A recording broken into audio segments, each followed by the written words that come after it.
Good day, Deep and Word family. Welcome to day 159 of our Bible study review. Today we're going through chapters 16 through 17 of the book of Ezekiel. And parents, I just want to caution you of chapter 16 of Ezekiel. Strong language is used. So if your children are not of age and they are not aware of the relationships between a man and a woman, a husband and a wife, and those mature conversations have not been had yet, you might want to hold off from watching this with your children. Now let's remember where we left off yesterday in chapter 15 with Yahauh calling his own people a useless vine tree. Now a vine tree produces fruit, but we don't see any mention of fruit in chapter 15. And then he says, how useful are you? How are you better than the other trees in the forest when you yourself have had the covenant, but you have turned away to be just like the other trees? Let's keep that in mind as we're reading chapter 16.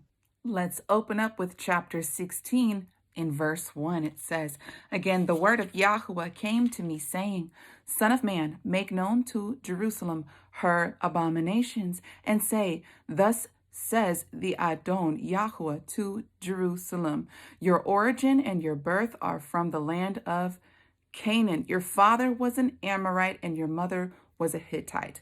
Now, we need to stop because he's not talking about the people at this point. Now, the people and the land, they are connected, but he's talking about how Jerusalem, the land, it was born from out of a previous pagan nation, all right? And those who inhabited the land before them were the Amorites and the Hittites. And now I want to take you back to Genesis chapter 15 to connect this right here.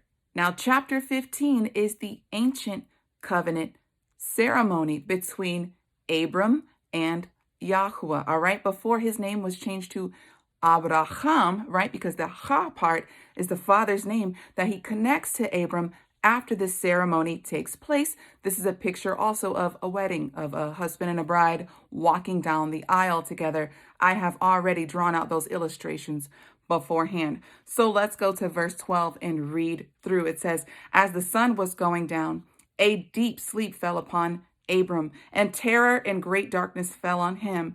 Then he said to Abram, know for certain that your descendants will live as strangers in a land that is not theirs, and they will be enslaved and mistreated for 400 years. But I will judge the nation that they serve, and afterward they will come out with great possessions. As for you, you will go with your fathers in peace, and you will be buried at a good old age. In the fourth generation, your descendants will return here. And he's talking about the land of Canaan, because that's where Abram was standing at the time. He says, for the iniquity of the Amorites is not yet complete. And so the Amorites were those who inhabited the land before Israel, the people, all right? And the Amorites had to fill up the cup of iniquity before Yahauh would judge them and then kick them out of the land and move in his people. So this part of the poetic allegory is talking about the land, Jerusalem, not so much the people, but you will see it interchange between this chapter. Just like we are called the bride and New Jerusalem is called the bride, the people are connected to the land. This is the promise that is made to Abram, right, in chapter 15 of Genesis. And we're going to see how all of this connects. Now, at this time, Israel is filling up the cup of iniquity. Now, it's more so the tribe of Judah, Benjamin, and Levi, and a couple who have trickled down from the northern kingdom, but we're talking about the people as a whole. So I just say Israel. Now, they have filled up the cup of iniquity, and now they are being kicked out of the land.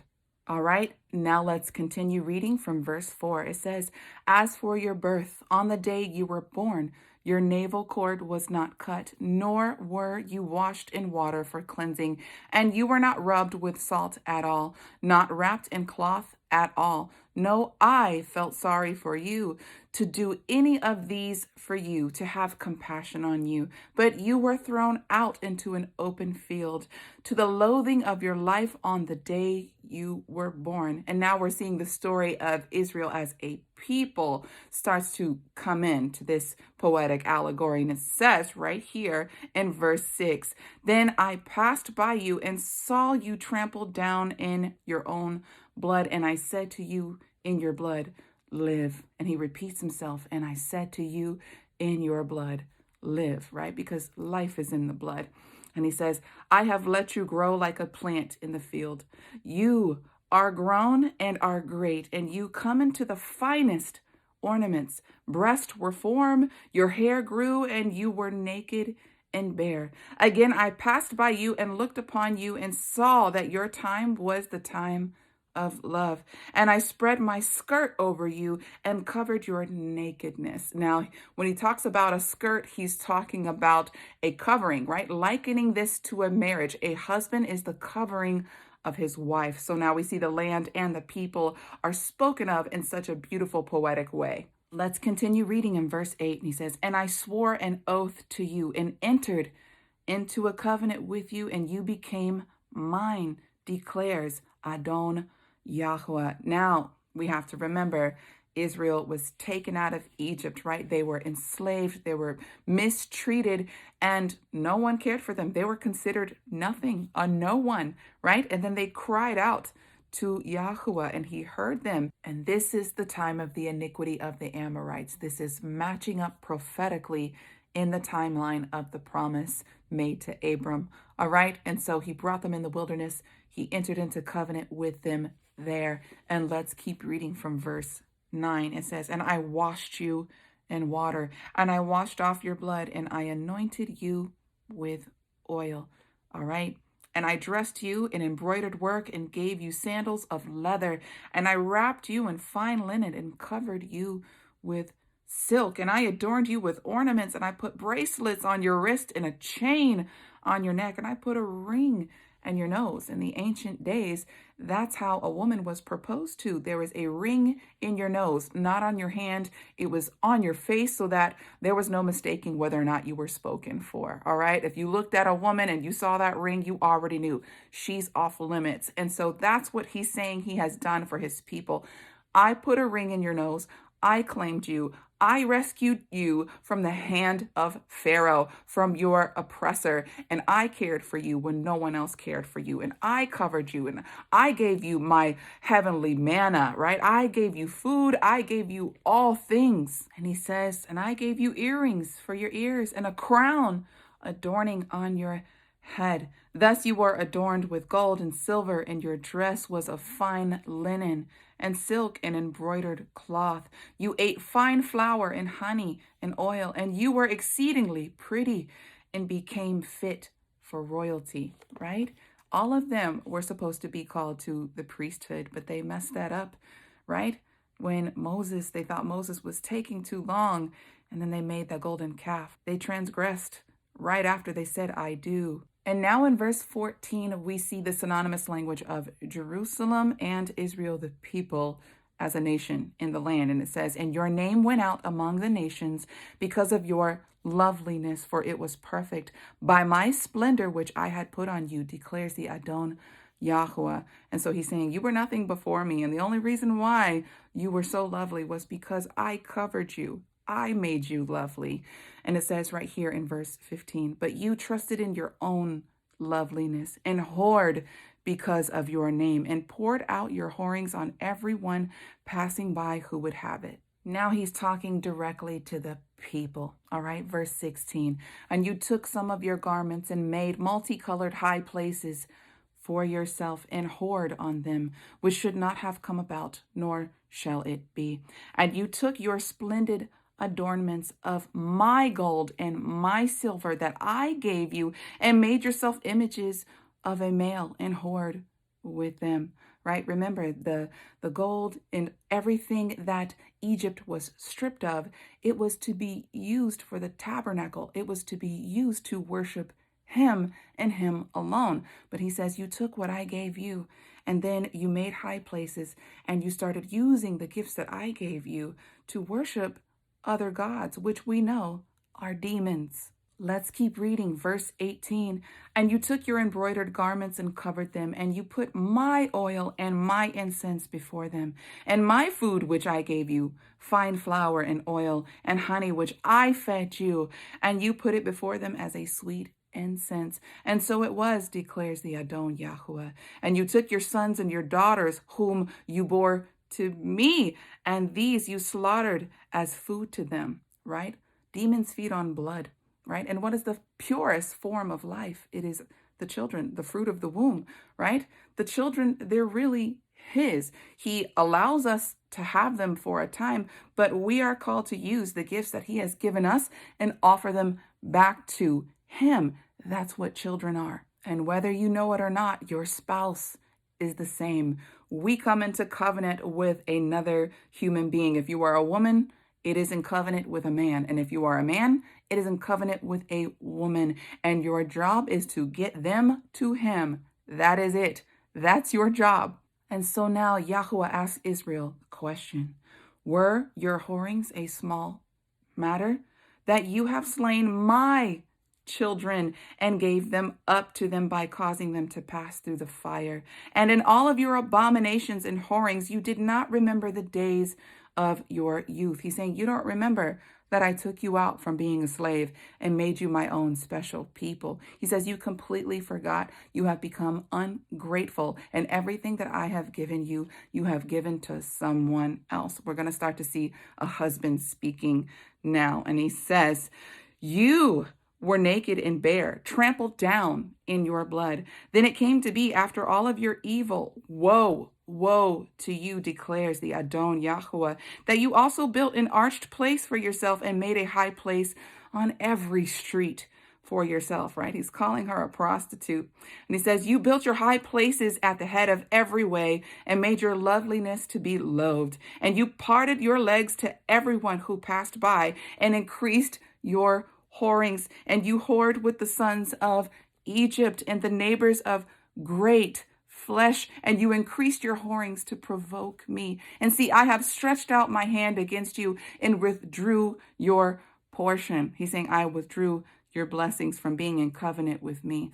And he says, and gave you up to the desires of those who hate you, the daughters of the Philistines, who are ashamed of your wicked way. And you whored with the sons of Ashur without being satisfied, and you whored with them, and still you're not satisfied. He goes, you know these things are temporal. You went out and you did these things and they don't satisfy, and you still did them. He says, you did this with the Chaldeans as well. You did this with the Babylonians.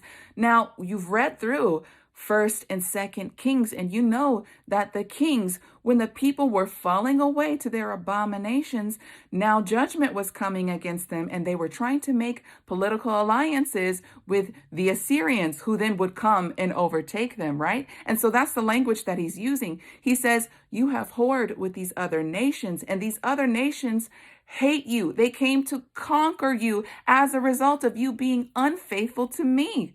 Let's start reading from verse 32. The wife who commits adultery, who takes strangers instead of her husband. To all whores they give gifts, but you gave gifts to your lovers.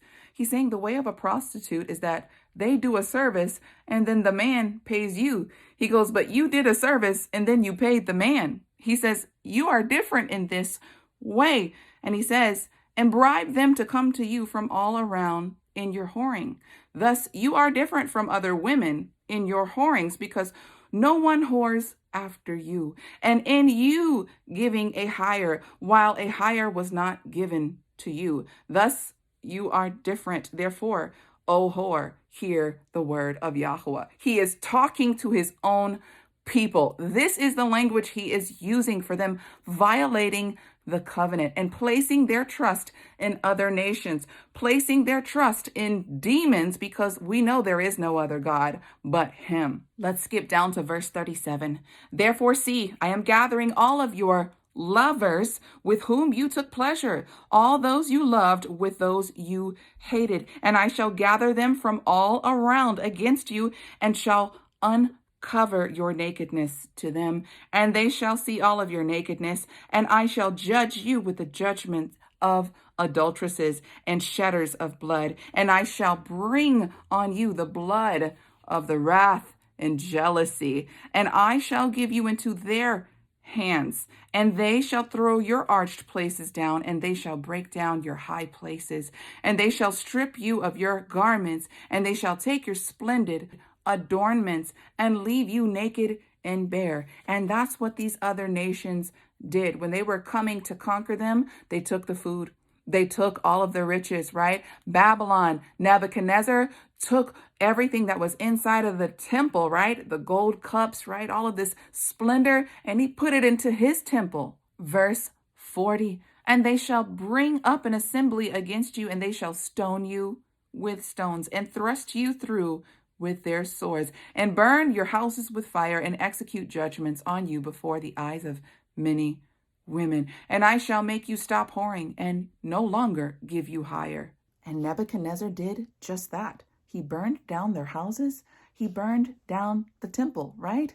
Israel would do their whorings, but then come into the temple of Yah, and they thought that that was their safe place. And they're like, oh, our covenant partner is not going to destroy us. Regardless of what we do, we can live however we want and get away with it. And Yah says, no, you can't. And our Messiah says the same thing.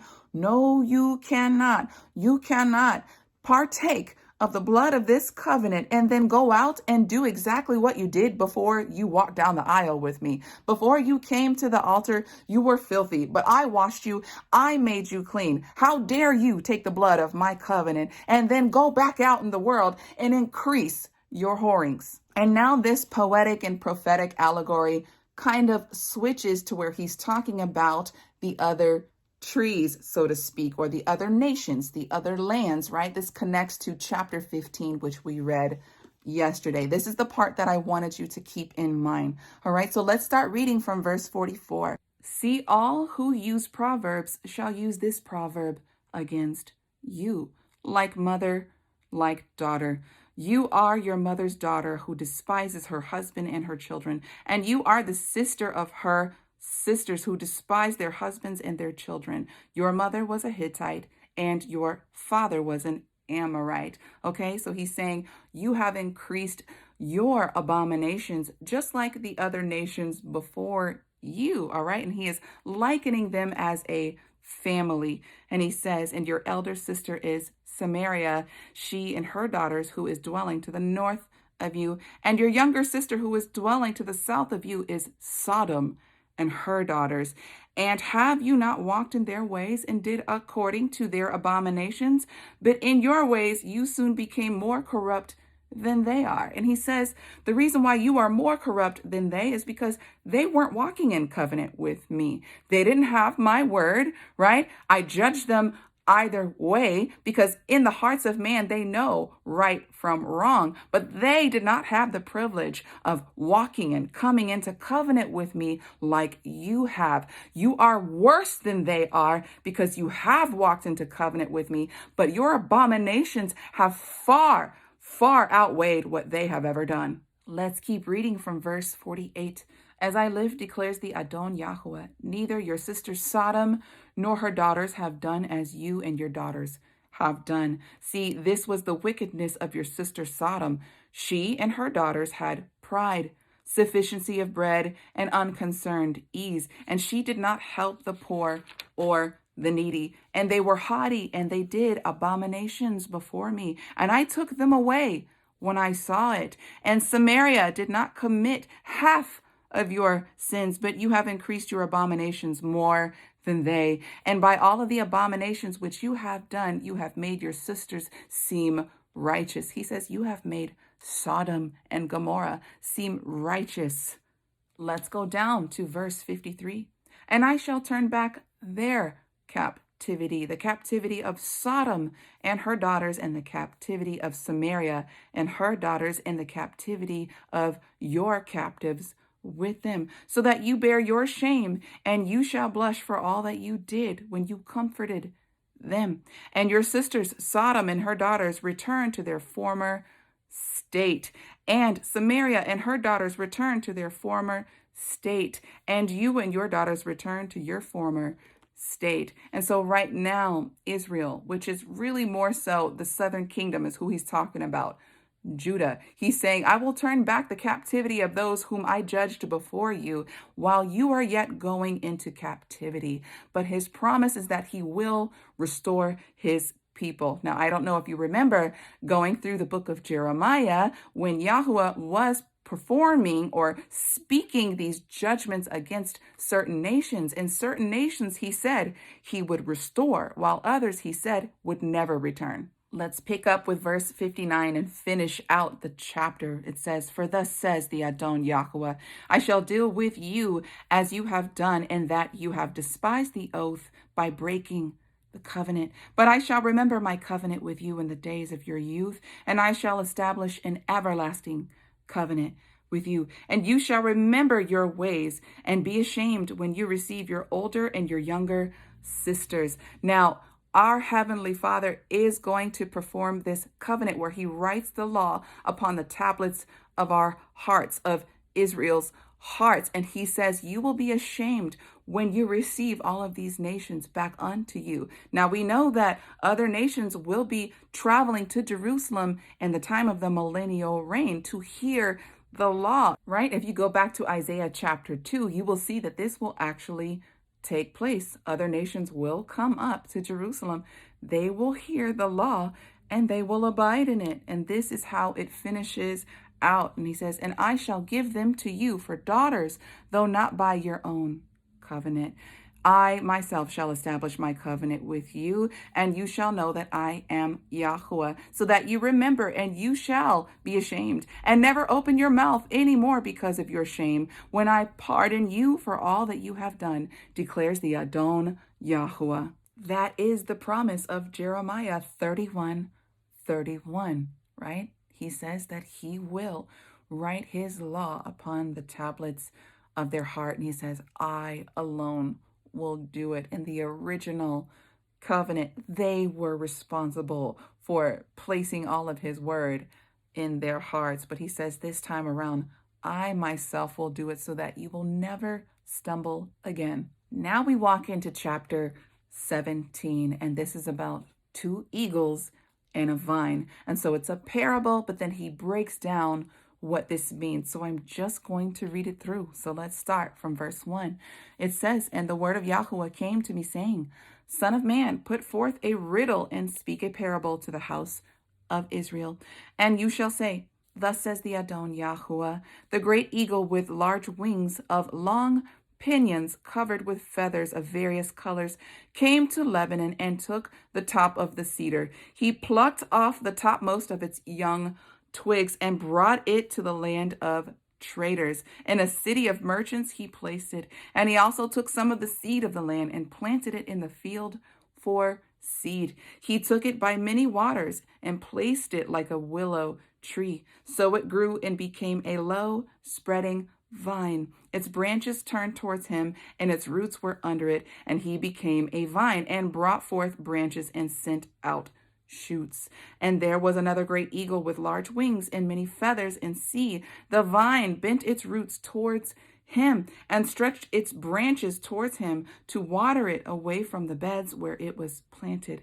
It was planted in a good field by many waters, to bring forth branches and to bear fruit, to be a splendid vine. Thus says the Adon Yahauh, is it going to thrive? Right? We know that the vine tree is Israel, right? And he's saying, are they going to thrive?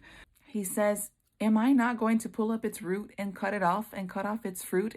Is it not going to wither away? He says right here, and the word of Yahauh came to me, saying, please say to the rebellious house, do you not know what this means? Say, see, the foreigner of Babel went to Jerusalem and took its sovereign and heads and brought them with him to Babel. And he took one of the royal seed and made a covenant with him and put him under oath. And he took away the mighty of the land, so that the rain would be brought low and not lift up itself, but guard his covenant that it might stand. But he rebelled against him by sending his messengers to Egypt to give him horses and many people. Shall he thrive?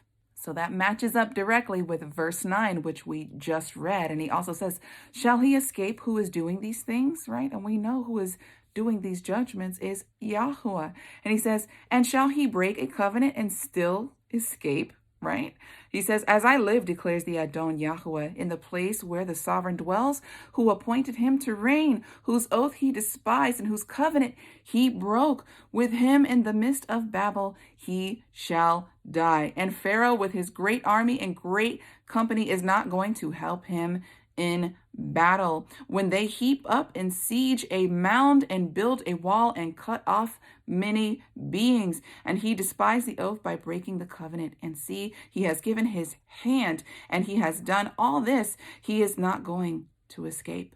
Verse 19, therefore thus says the Adon Yahauh, as I live, my oath which he has despised, and my covenant which he has broken, shall I not put it on his own head? And what is the ancient covenant ceremony, right? You cut the animal in two and you walk through the pieces, and the agreement is if you ever broke the covenant that you would be cut off from life, just like that animal. And he's saying, shall I not do this to you? And he says, and I shall spread my net over him, and he shall be taken in my snare. And I shall bring him to Babel, and enter into judgment with him there, for the trespass which he committed against me. And all of his fugitives with all of his bands fall by the sword, and those who are left be scattered to every wind. And you shall know that I am Yahauh, I have spoken. Thus says the Adon Yahauh, and I shall take from the top of the greatest cedar and appointed, and I myself shall pluck off a tender one from the topmost of its young wings, and plant it on a high and lofty mountain. On the mountain height of Israel I plant it, and I shall bring forth branches and bear fruit, and become a big cedar, and under it shall dwell the birds of every sort. In the shadow of its branches they shall dwell. Verse 24, and all the trees of the field shall know that I, Yahauh, have brought down the high tree and exalted the low tree, dried up the green tree and made the dry tree flourish. I, Yahauh, have spoken and shall do it. So do you see at the very end that all of the trees are all of the other peoples or all of the other nations, right? And the proud nation that he will bring down, all in all, at the very end, is the system of Babylon, right? And so Israel was brought down in that moment because she forsook her husband. She was placing her trust in other nations, right? And Israel became proud, but the one who captured her became extremely proud. And he says, I will bring them down. And all of the nations, when they come to Jerusalem in the very end, they will know that it is I who did it. It is I who brought down the wicked powers of the world, which caused all of the people to drink of her abominations. That is why Abba spoke in that manner concerning the tree in chapter 15 and how he calls all of us trees. He likens us to trees. Now, if we are planted by the water, which is his word, he says we will not wither away. But Israel was withering away because they were not planted and rooted in his word. So he taught her a lesson, but he also taught Babylon a lesson. Now that's physical Babylon, but there's a spirit of Babylon over the world. And eventually that is who he's going to conquer. And then in the millennial reign, all of the trees shall come up, right, to hear Messiah speak the Torah, the law, and all of the nations will go back and they will practice that righteousness. Deep in Word family, I know that was a lot, and that's why there was only 2 chapters today. It's a lot to take in, so if you need to read this over a couple of times to really truly understand covenant and connect all of the symbolic allegory pictures of trees and the covenant and all of these things, how the other nations are called the sister and the mother and the brother of Israel, and how Israel was born into a nation of people, and before them they had mothers and brothers who were not tied to his covenant, but they were. So they are ultimately responsible. So what does this mean for you and I? We are responsible for the knowledge that we have. We are responsible for this covenant that we are walking in with the Messiah, because he's the only way back to the Father. Deep in Word family, that's all that I have for you today. Until tomorrow, Yah bless.